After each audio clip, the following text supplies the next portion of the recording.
Querido Padre, gracias y muchas gracias por la oportunidad de estar una vez más en tu presencia. Hemos venido para escucharte. Yo no tengo nada para compartir con tus hijos, pero tú sí tienes un mensaje especial para cada uno de nosotros, Señor. Es por ello que quiero esconderme detrás de ti. Quiero invitarte para que seas nuestro predicador especial, invitado especial, para que en nuestro medio podamos sentir tu presencia y sobre todo, Señor, que podamos tener un encuentro personal contigo, Señor. Y gracias por mis hermanos presentes y aquellos quienes nos acompañan vía internet en diferentes lugares del mundo. Señor, bendice a cada uno de ellos a donde quiera que se encuentren. Al abrir tu palabra, queremos abrir la puerta de nuestros corazones para que atesoremos tus dichos en él, Señor. Gracias te damos por acompañarnos en esta hora y háblanos pues, porque lo pedimos todo en el nombre de Jesús. Amén. Amén. Vamos a abrir nuestras Biblias entonces en el libro de los Reyes, primer libro de los Reyes, y vamos al capítulo 17 a partir del versículo 1, del 1 en adelante. Allí comenzaremos a leer y ahí vamos a detenernos para meditar en esta ocasión. Primer libro de los Reyes, capítulo 17, y vamos a leer a partir del versículo 1. Ya ustedes conocen muy bien la historia de Elías. Varias ocasiones hemos escuchado, de niño se nos han contado esta historia, así que sin embargo, pues cada vez que leemos sobre esta historia linda, algo nuevo aprendemos. Primero de Reyes 17, del 1 en adelante, dice lo siguiente. Entonces Elías, el tisbita, que era uno de los habitantes de Galaad, dijo a Acab: vive Jehová, Dios de Israel, en cuya presencia estoy, que no habrá lluvia ni rocío en estos años hasta que mi boca lo diga. Llegó a él una palabra de Jehová que decía: apártate de aquí, vuelve al oriente y escóndete en el arroyo de Kerit, que está frente al Jordán. Beberás del arroyo. Yo he mandado a los cuervos que te den ahí de comer. Él partió e hizo conforme a la palabra de Jehová, pues se fue y vivió junto al arroyo Kerit, que está frente al Jordán. Los cuervos le traían pan y carne por la mañana y por la tarde, y bebía del arroyo. Pasados algunos días se secó el arroyo, porque no había llovido sobre la tierra. Esta parte de la historia de Elías me sorprende mucho especialmente porque la historia no la conocía Elías, por supuesto. Cuando él aparece de repente para hablar y anunciar una profecía al rey Acab, pues él dice que él tenía que creer por fe, porque de su casa a la corte del rey, dice que pasó por las montañas, por los valles verdes, pasó por los arroyos, ahí había mucha agua, y pues él llevaba un mensaje de sequía al rey Acab. Pero él se preguntaba en el camino, en realidad, que se secará todo, pues si nunca ha dejado de llover. Las montañas están verdes, los valles verdes, había mucha agua, ríos, en fin. Pero algo que se destaca de la vida de Elías, mis queridos hermanos, era el hecho de que él se entregaba de lleno a Dios, y me imagino que sí tenía dudas. Me imagino que él se preguntaba cómo iba a pasar tal cosa, pero a pesar de sus dudas, nunca se dejó llevar por lo que él pensaba. Por lo tanto, él llevaba el mensaje al rey Acab. Ahora, el sábado pasado compartimos la introducción de la vida de Elías. Hicimos un recorrido sobre la vida de él, de los milagros que él hizo, del hijo de la viuda que había resucitado, acerca del fuego que hizo descender del cielo, de los profetas que él desafió, 400 o más de ellos, y tantos otros milagros que él había hecho, ¿cómo sería posible que Elías había logrado eso? Bueno, uno de los principios que destacamos era el hecho de que Elías no era diferente que nosotros.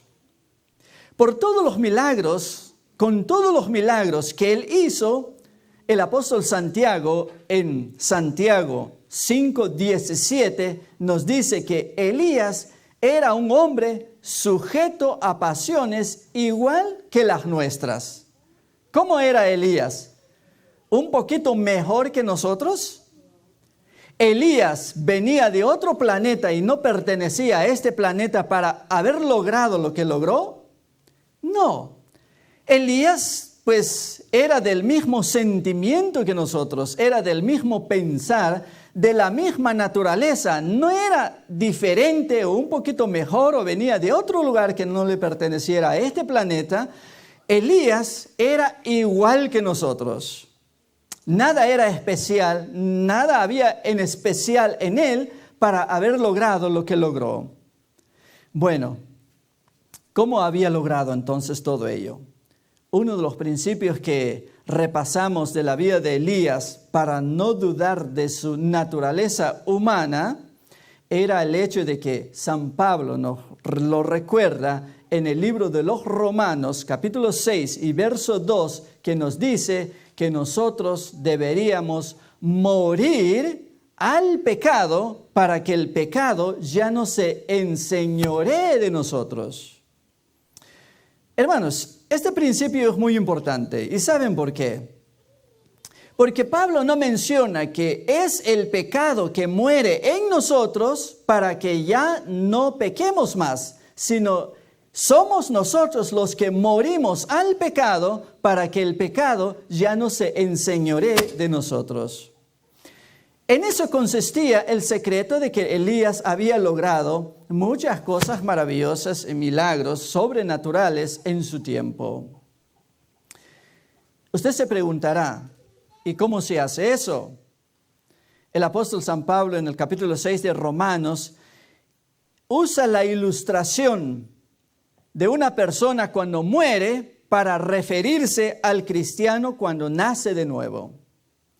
Ustedes saben, mis queridos hermanos, que en vida el diablo nos odia. ¿Y saben por qué? Especialmente cuando una persona entrega su vida al Señor Jesús, el diablo conoce muy bien quién puede llegar a ser esa persona bajo el efecto de la gracia de Cristo, y por eso lo persigue y lo persigue. No quiere que la persona busque a Dios, porque una persona en las manos de Dios puede llegar a ser otro Elías, otro Moisés, otro Jefté, algún personaje que haga historia en el mundo. No tiene que ser alguien especial, que haya sido educado en lugares especiales, en universidades especiales, que haya nacido en lugares especiales o en la casa de los ricos. Una persona puede venir de donde sea, si se pone en las manos de Dios, puede llegar a ser otro Elías en nuestro tiempo. Y entonces el diablo odia a la gente. Por eso, cuando una persona muere y muere en Cristo, es la peor tragedia para el diablo. ¿Y saben por qué?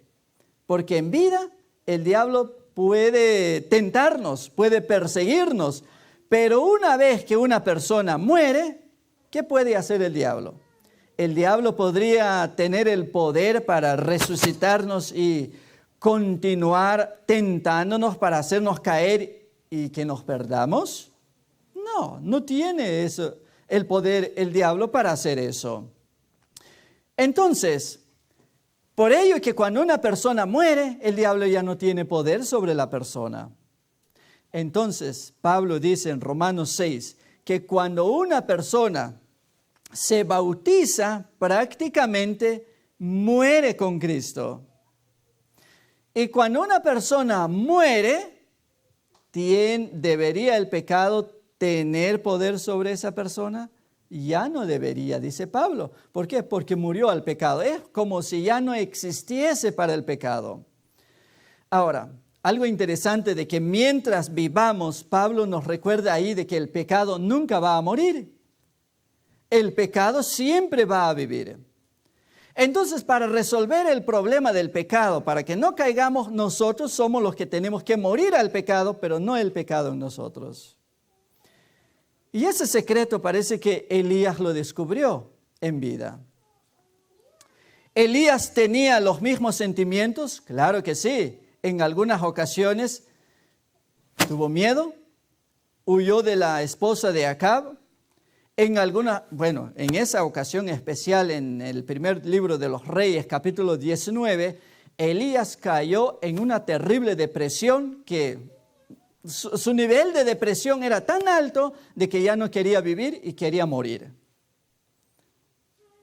Eso nos muestra que Elías no fue diferente a nosotros. O sea que los sentimientos de él no cambiaba.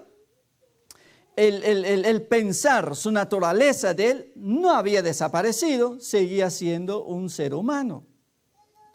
Y entonces, ahora, habiendo descubierto él este secreto, él cuando seguramente aparecía la duda, el miedo, el temor, seguramente moría cada rato. Hay otro texto que no recuerdo muy bien exactamente dónde se encuentra, pero Pablo nos dice que dice Pablo, yo he decidido morir todos los días.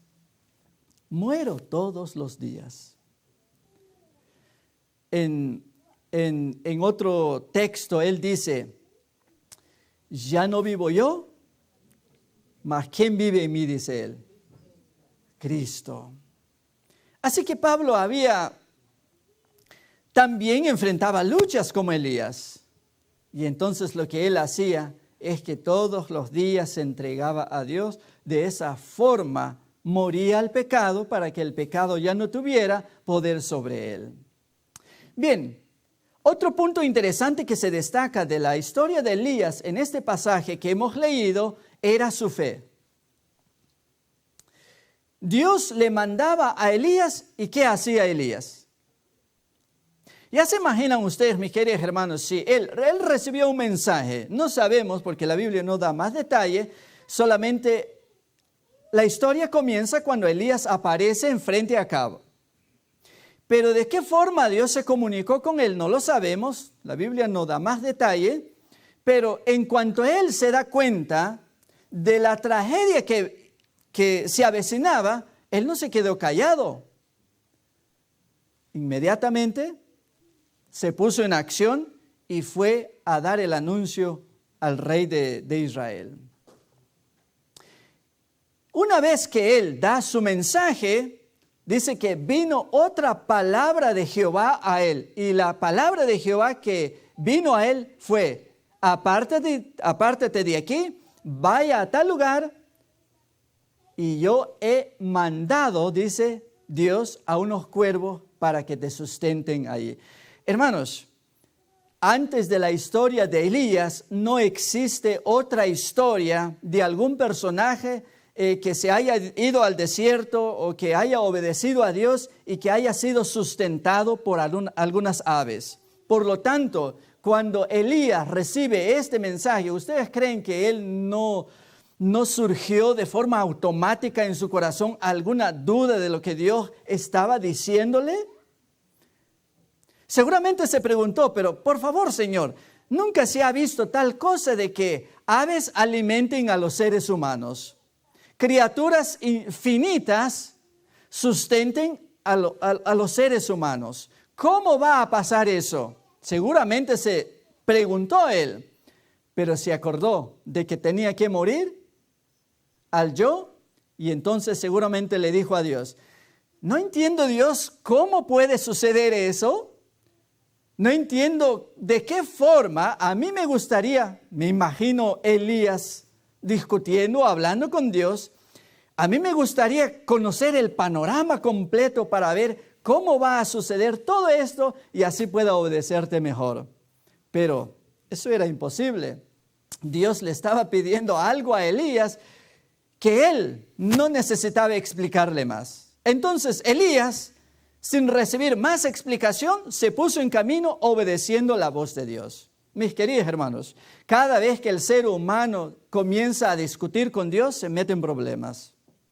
Cada vez que dudamos, cada vez que nos preguntamos, cada vez que le decimos a Dios, Señor, pero ¿cómo va a ser esto? Y si hago esto, ¿qué va a ser de mi familia? ¿Qué va a ser de mí? ¿Qué va a ser de mis hijos? ¿Qué va a ser de mi trabajo? ¿Qué va a ser de mi futuro? Si yo quiero ahorrar más para jubilarme, pero si tú mandas que yo haga esto, tengo que apartarme de la sociedad, tengo que dejar ciertas cosas que yo amo temporalmente, terrenalmente. ¿Cómo me va a sostener? Y Dios pues no nos explica cómo va a ser eso. Pero una cosa, mis queridos hermanos, sabemos, es de que cuando Dios manda, aún las criaturas pequeñas obedecen. Dios había mandado a las aves y las aves obedecieron. Y fíjense que en la cultura hebrea, los cuervos eran considerados como inmundos. Es como para los hebreos pasar de cerca a los cerdos, eso es lo peor que le puede pasar a un hebreo, a un judío. Y entonces, pues, más dudas para Elías, pero él decide obedecer aunque no entendía las cosas. Ahora, él se fue ahí, y fíjense bien, yo me imagino que primer día de Elías, no había comida donde llegó él, pero de repente aparecieron unas aves de forma milagrosa. ¿Dónde trajeron la comida? No sé. Seguramente pues comida del cielo, no sé, o los cuervos pues fueron enviados ahí donde había abundancia de pan y robaron pan, no sé qué. Dicen algunos que estudian la naturaleza que los cuervos son unos animalitos, son bien inteligentes, muy inteligentes. Hay muchas cosas que podemos aprender de esos cuervos. Una de las cosas que destacan de ellos es que nunca se mueren de hambre. Dicen que cuando los cuervos tienen sus polluelos, dicen que hasta cierto tiempo dejan de alimentarlos y cuando llega ese tiempo, aun cuando ya le salieron todas las plumas a los polluelos, dicen que ellos mismos empujan a sus polluelos para que salgan del nido y ya no los alimentan. Y dejan que los polluelos se aprendan a alimentarse por sí solos. Por eso Job en otro texto escribió, ¿quién le da el alimento a los cuervos cuando me claman a mí? Cuando los cuervos recién comienzan a vivir la vida, batallan por supuesto, no tienen experiencia, pero también han aprendido que tienen un criador y le claman a Dios, dice Job, y Dios les provee su alimento. Interesante. Así que, ¿de dónde trajeron la comida los cuervos? No sabemos. Ahora, un dato interesante que vemos en esta parte de la historia, mis queridos hermanos, es el hecho de que los cuervos no llevaron una tonelada de provisiones para Elías, para que nunca más Elías se preocupara por el día de mañana. Dice la palabra de Dios de que llevaban pan y carne, ¿a qué hora? En la mañana, y luego llevaban en la tarde. Esto está en acorde con el principio que se encuentra en la oración modelo que enseñó Jesús. ¿Cómo oró Jesús? Que deberíamos nosotros acostumbrarnos a pedirle a Él para el sostén nuestro. Deberíamos pedirle al Señor por toneladas, por cantidades, para un mes, para 2 meses, 3, 1 año, 5 años. Dice Jesús en su oración, el pan nuestro de cada día, dánoslo hoy. ¿Por qué? ¿Acaso Dios no tiene suficiente recurso en el cielo para proveernos para un mes, 1 año, 5 años y 10 años? El cielo tiene suficientes recursos, Por más gente que haya en el mundo, jamás se agotarán los recursos del cielo. Hay suficiente guardado por Dios para todo el mundo. Pero ¿por qué Dios diseña la vida de esa forma? Porque todos los días, mis queridos hermanos, necesitamos aprender a depender de Dios. Si hay abundancia, tendemos a olvidarnos de Dios. Si hay cantidades, tendemos a apartarnos de Dios. Si de por sí en la pobreza, en la escasez, nos volvemos rebeldes y orgullosos, imagínense que cada uno de nosotros tuviésemos cantidades de dinero en la casa. No, pues nadie vendría a la iglesia. ¿Para qué? Si todo el mundo tiene dinero. Entonces Dios nos ha enseñado a través de este principio que tenemos que pedirle al Señor por lo de hoy, no por lo de mañana. Tenemos que aprender a depender de Dios por fe. Hoy, mañana será otro día. Así que Elías aprendió este principio. Seguramente pues ya él aprendió a confiar en Dios, pues ya no tenía que afligirse. Ya sabía que de alguna u otra forma Dios le iba a proveer para sus necesidades. Mis queridos hermanos, yo pienso que este principio ya lo sabemos bien, que para Dios lo más maravilloso es el ser humano.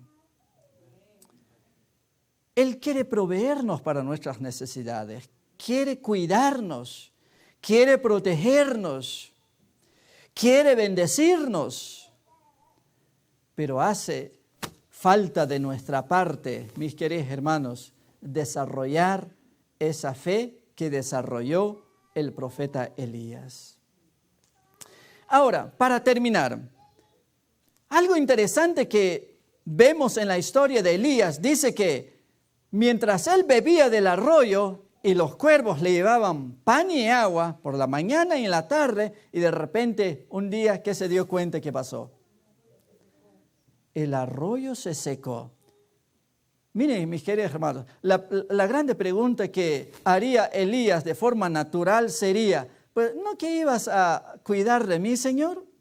¿No que iba siempre a haber agua? ¿No que siempre iba a haber pan? ¿Y ahora por qué se secó el arroyo?